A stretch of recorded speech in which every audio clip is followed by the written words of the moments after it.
L'échiquier international, bienvenue à vous. Le génocide des Palestiniens par l'entité sioniste n'est plus contesté, même par ses plus farouches défenseurs. Le cercle de Netanyahou, au lendemain du 7 octobre, les bombardements se justifiaient par la récupération des prisonniers et otages. Ensuite, le but étant de détruire le Hamas. Et puis à présent, on ne se cache plus, il s'agit surtout de conquête complète de Gaza et de la Cisjordanie par la même occasion. Et si le but depuis 80 ans est demeuré inchangé, à savoir occuper des terres palestiniennes et faire partir l'ensemble des habitants par la faim ou les bombes. D'un autre côté, les gouvernements européens, dont la France, comptent reconnaître l'État de Palestine en septembre. Mais à ce train, que restera-t-il à reconnaître? On en parle, à tout de suite.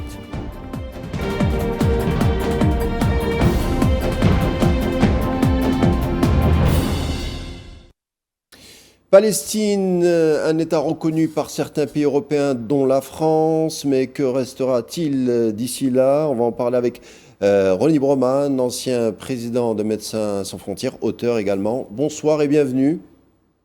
Merci, bonsoir. Alors, l'entité sioniste a détruit littéralement Gaza. Il y a quelques jours, des journalistes d'Al Jazeera ont été aussi tués. Le président français Emmanuel Macron lui parle d'une possible reconnaissance de l'État de Palestine en septembre.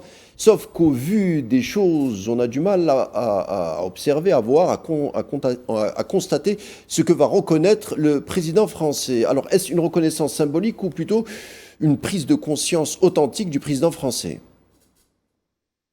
Oh là, vous me posez une question difficile. Je ne sais pas ce que le président français a dans l'esprit. Mais ce qui est sûr, c'est que sur le plan pratique, disons, c'est avant tout une reconnaissance symbolique. Mais dire que c'est un symbole ne veut pas dire que c'est dépourvu de signification. Les symboles ont leur importance en politique. Et d'ailleurs, l'énervement des Israéliens, le rejet actif, les insultes qu'ils profèrent à l'encontre des chefs d'État de pays qui sont sur le point de reconnaître la Palestine montrent que c'est tout de même un problème. En quoi est-ce un problème? Bien simplement par le fait qu'à partir du moment où la Palestine sera reconnue notamment par des États membres du G7, c'est-à-dire les États les plus économiquement puissants de la planète, mais également membres permanents du Conseil de sécurité, le fait d'installer des colonies, de continuer à voler la terre des Palestiniens, sera considéré unanimement comme un délit, comme un crime, comme une façon d'ignorer la loi internationale. Ce qui n'est pas le cas aujourd'hui, puisque l'occupation en elle-même n'est pas illégale, c'est la colonisation qui est illégale, mais Israël joue sur le fait d'avoir des territoires disputés, des territoires sous controverse. Là, quand l'État de Palestine sera unanimement reconnu, cet argument-là ne tiendra pas et le caractère totalement illégal, donc passible de cour internationale, sera forcément reconnu. Donc ça mettra Israël dans une situation plus difficile encore, mais enfin constatons que déjà Israël s'est transformé en peu de temps en État voyou. C'est plus qu'un paria, c'est aujourd'hui un voyou détesté internationalement, comme le montraient d'ailleurs les images que vous avez diffusées dans votre journal de 19 heures. C'était impressionnant de voir en Australie, au Sénégal, au Kenya et dans bien d'autres pays d'ailleurs, aux États-Unis, dans bien d'autres pays européens. Malheureusement, pas suffisamment en France, à mon goût, bien qu'il y ait une mobilisation très importante. Elle n'est pas encore au niveau où elle devrait être, mais en tout cas, c'est ce que nous voyons aujourd'hui. Peut-être pas suffisamment en France, c'est pas suffisamment à l'échelle européenne, puisque l'accord d'association avec l'entité sioniste est toujours en vigueur, les accords de coopération également avec de nombreux pays européens. On ne parle, oui, on parle pas trop au sein des parlements européens d'embargo sur les armes, par exemple. On ne peut s'empêcher de dire, Ronny Broman, que si de telles mesures avaient pu être prises au départ, c'est-à-dire il y a 2 ans, Netanyahou et son armée coloniale n'auraient pas pu, n'auraient pas pu faire tous ces massacres. Est-ce que vous direz que l'Europe est complice? Ah oui, activement, non, vous avez tout à fait raison. Je parlais du symbole et de l'importance qu'il peut revêtir du point de vue palestinien également, même si la vie quotidienne des Palestiniens ne sera aucunement modifiée par cette reconnaissance. Au moins sur le plan politique, les difficultés israéliennes vont s'accroître et c'est déjà malgré tout un pas dans la bonne direction. Mais l'essentiel, vous avez raison, c'est le fait que dans l'ensemble, la quasi-intégralité des pays qui sont en relation avec Israël continuent de nourrir des relations, de nouer des contrats économiques, culturels, scientifiques, militaires, diplomatiques.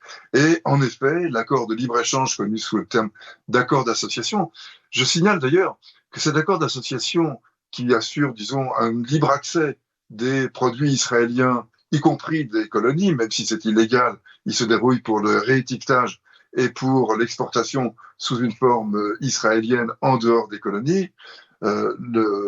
Cet accord d'association donc a été signé en 2000 pour récompenser Israël de la signature des accords d'Oslo, d'un processus de paix.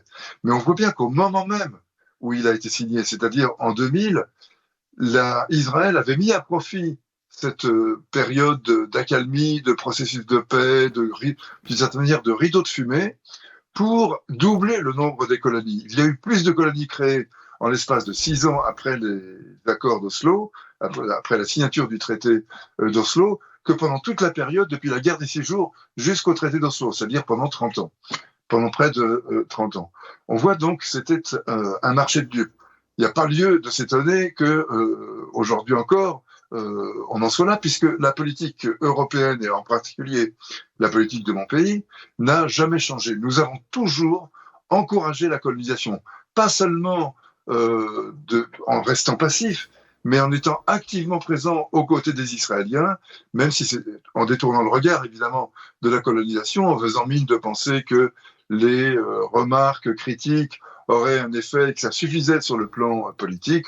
En fait, on voit bien que non. Chaque année, c'était pire encore. Et jamais, en effet, ces accords d'association n'ont été rediscutés. Je termine sur ce point en disant que pour la première fois, comme vous le mentionniez dans votre présentation, ces accords font l'objet de discussions, alors que même aborder le sujet restait tabou jusqu'à il y a encore peu. Mais là, les effets de la famine et les déclarations agressives, conquérantes, martiales des dirigeants israéliens semblent produire un effet malgré tout. Mais on ne voit toujours pas à l'ordre du jour l'adoption de sanctions qui sont les seules mesures concrètes que la communauté internationale organisée peut prendre pour mettre un terme pour freiner la colonisation et mettre un terme au génocide.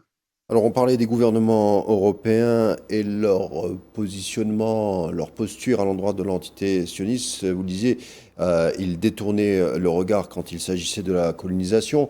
Mais il y a pourtant des voix qui s'élèvent, elles sont minimes, mais elles existent bel et bien, comme le ministre néerlandais des Affaires étrangères, Caspar Veldekam, qui démissionne car il n'a pas réussi à faire adopter des sanctions ou faire pression sur l'entité sioniste, plutôt sur son gouvernement, et pour que son gouvernement tente de freiner une coopération avec l'entité sioniste.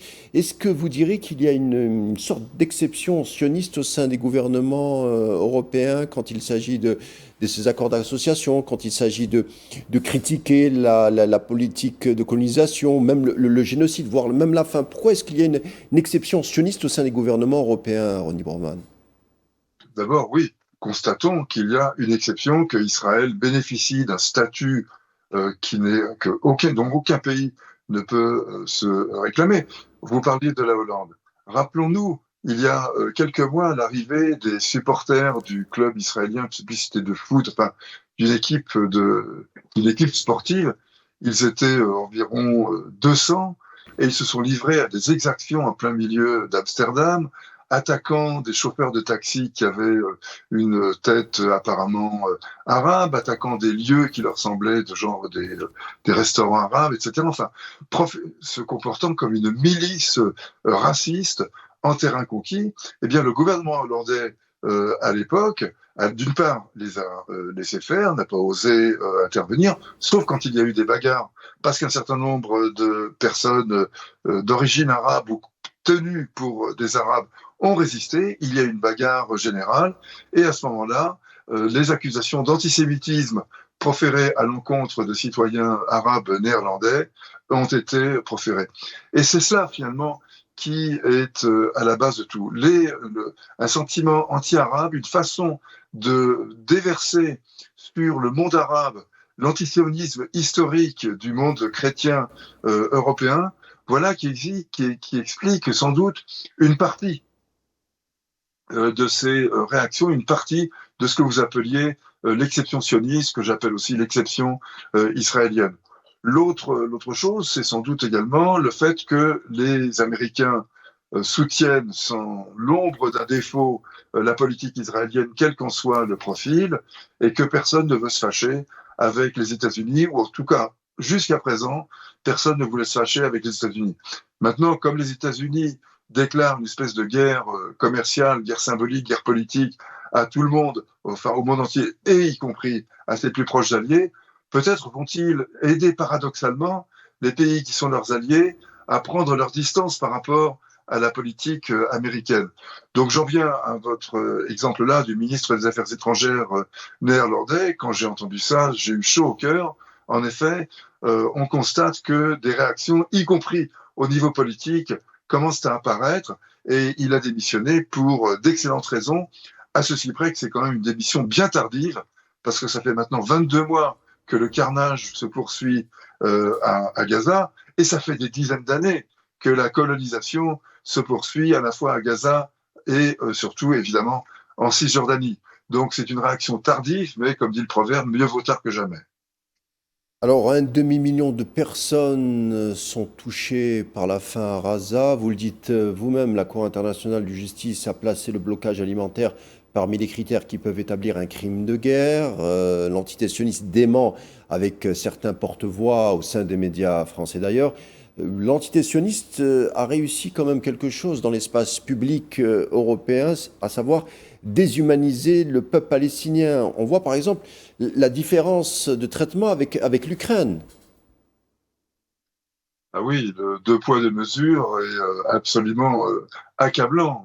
18 trains de sanctions ont été prononcés à l'encontre de la Russie pour avoir à la fois attaqué un pays voisin, franchi illégalement donc une frontière, annexé des territoires, spolié donc les Ukrainiens de leurs possessions, déporté des populations. Donc c'est pour toutes ces raisons-là. D'ailleurs, la déportation de population, c'est la raison pour laquelle Poutine est poursuivi par la Cour pénale internationale.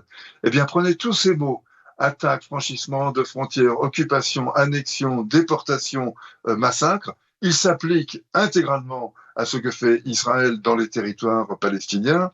Mais là, non seulement on n'a pas vu un train de sanctions, mais au contraire, les conditions favorables qui sont adoptées pour Israël continuent d'exister. Aucun lien diplomatique, aucune sanction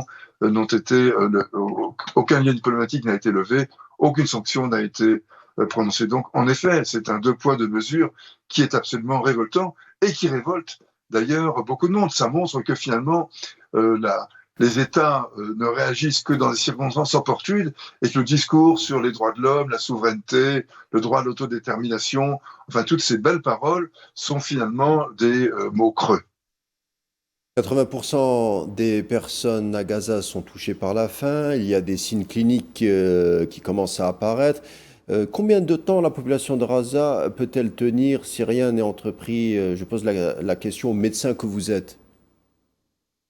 Bien, on peut tenir encore des semaines car on résiste, le corps résiste à la faim. La vie se maintient, bien qu'il y ait évidemment déjà probablement plus de 200 personnes qui soient mortes de faim. Mais c'est comment dire, un affaiblissement très progressif que la faim. Par contre, il reste des séquelles physiques, des séquelles cognitives, et surtout, il y a une cruauté infinie à plaquer une violence qui est celle de la privation de nourriture et partiellement d'ailleurs privation d'eau à une population entière. Donc c'est absolument intolérable. Et je suis, disons, relativement optimiste sur ce point, en dépit déjà des nombreuses pertes qu'a causé cette famine organisée. Je suis relativement optimiste. Je pense que la question de la famine peut être surmontée. Je ne dis pas qu'elle le sera, je dis qu'elle peut l'être. Il suffit pour ça de relativement peu de choses, réouvrir les routes d'accès, les voies d'accès à la bande de Gaza et les centaines, les milliers de tonnes qui sont entassées aux portes de Gaza pourront entrer. Il y aura des prises d'assaut au début et ensuite, quand la nourriture sera en quantité suffisante, des distributions plus réglées pourront être organisées. Mais enfin, aujourd'hui, c'est la famine et pour l'instant, les prévisions, disons, les mots optimistes que je prononce ne sont pas vérifiés. Ça continue d'être absolument catastrophique, à peu près un vingtième de ce dont les Gazaouis ont besoin qui arrive. Autrement dit, pratiquement rien. Les gens font un tout petit repas par jour pour ceux qui en font un, et certains restent plusieurs jours. Et nombreux sont ceux qui restent plusieurs jours sans repas, et on a vu des images d'enfants décharnés. Donc cette famine, elle est cataclysmique. C'est une famine qui, justifie pleinement la qualification de génocide que la Cour internationale de justice avait prononcée. Vous le rappeliez dans votre question, et je pense que la Cour pénale internationale pourrait y venir prochainement. D'ailleurs, peut-être aussi un petit mot sur la Cour pénale internationale. Il faut savoir qu'elle fait l'objet de mesures de rétorsion, de menaces, d'intimidation constantes de la part des Israéliens et des Américains.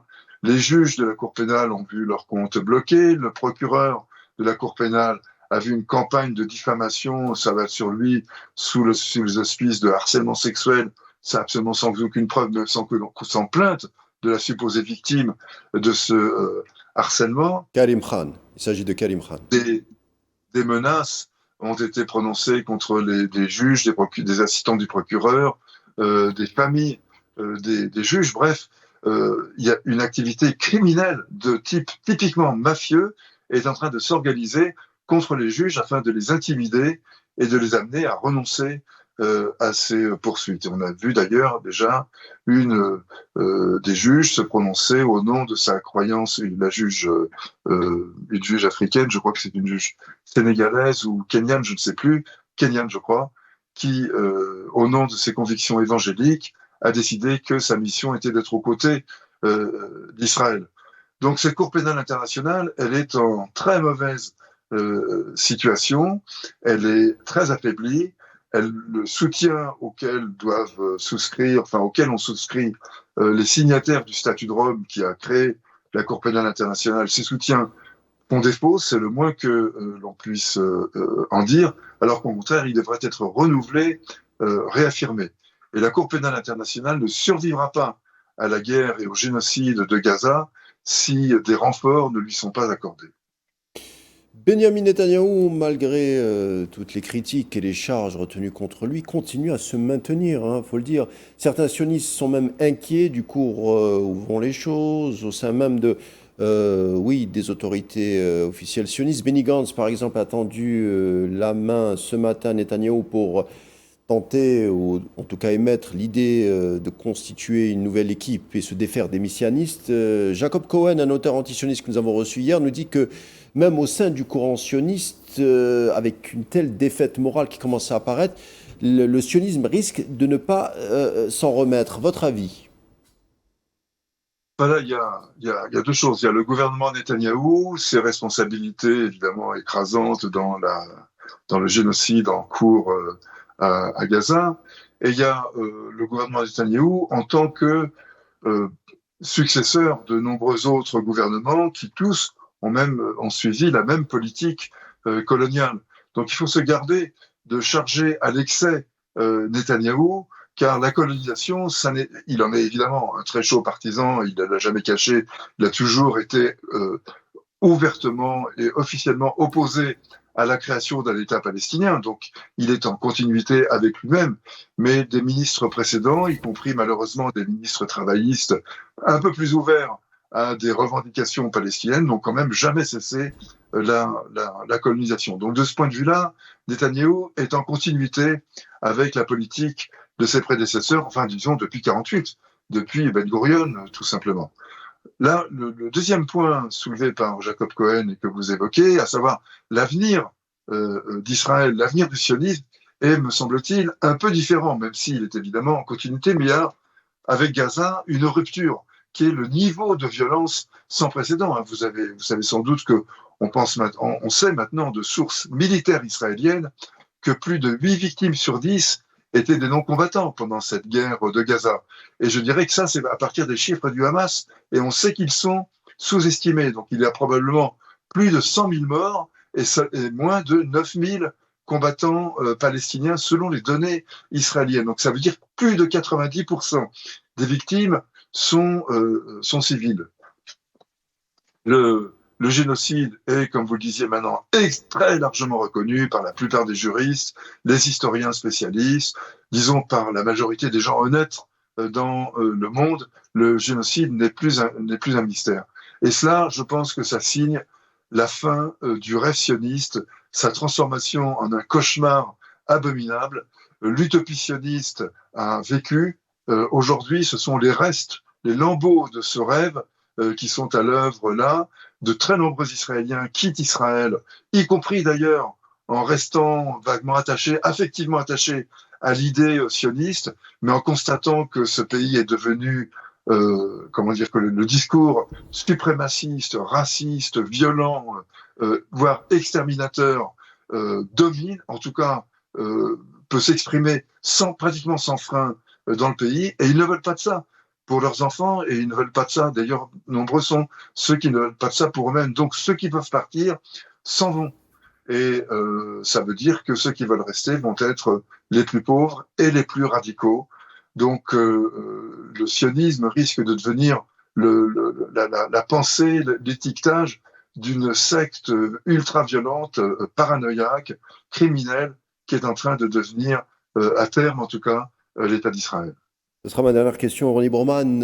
En 1948, le 4 décembre précisément, de nombreux intellectuels comme Albert Einstein ou Hannah Arendt avaient publié une tribune en une du New York Times pour dénoncer le massacre palestinien en faisant référence au massacre de Dar Yassin, un village à l'écart des routes et qui n'avait pas participé au combat mais qui avait subi un lourd massacre. Aujourd'hui, 12 survivants juifs de la Seconde Guerre mondiale ont publié également une lettre ouverte dénonçant la famine qui ravage Gaza. Les messianistes, qui étaient un courant minoritaire il y a 100 ans, pourtant sont en train de prendre certains juifs en otage jusqu'à peut-être leur faire peser un danger à l'endroit de leur personne. Est-ce que vous, par exemple, vous vous sentez en danger en France ? Disons, moi, je n'ai pas eu l'occasion de me sentir en danger. Je peux dire même que les seules menaces que j'ai reçues en rapport avec Israël, ce sont des sionistes qui me les ont adressées en décrivant à quoi ressemblerait ma tête quand elle serait sous les coups de barre de fer. Donc, de ce point de vue-là, disons, moi, je ne me sens pas directement en danger, mais il est évident que les Juifs sont mis en danger par le fait que Israël se présente comme l'État des Juifs et que la guerre génocidaire menée à Gaza est prétendument menée au nom de la défense des Juifs en général. Et la confusion entre Israéliens, politique israélienne et Juifs, cette confusion-là est faite activement, est entretenue de façon volontariste par Israël et par les avocats de ce pays. Je pense en France à un certain nombre d'intellectuels, au CRIF qui prétend représenter les Juifs de France, et c'est en effet une position catastrophiste, car Israël a une politique détestable. Il est parfaitement légitime de détester la politique israélienne, donc d'être anti-israélien, comme on était anti-américain au moment de la guerre du Vietnam ou de la guerre d'Irak. C'est tout à fait honorable, c'est louable. Ça ne veut pas dire qu'on s'en prend aux individus, mais qu'on s'en prend à une politique. Mais c'est Israël, précisément, qui entretient la confusion entre une politique, une population et une religion, ou les adeptes, disons, d'une certaine religion comme le judaïsme. Merci Ronnie Broman d'avoir répondu à nos questions. Je rappelle que vous êtes auteur et ancien président de Médecins sans frontières. Je vous dis à bientôt et encore merci. Je vous en prie, avec plaisir. L'information continue sur A24 News en vous souhaitant une agréable soirée. Et on se retrouve demain, même heure et même chaîne. D'ici là, portez-vous bien.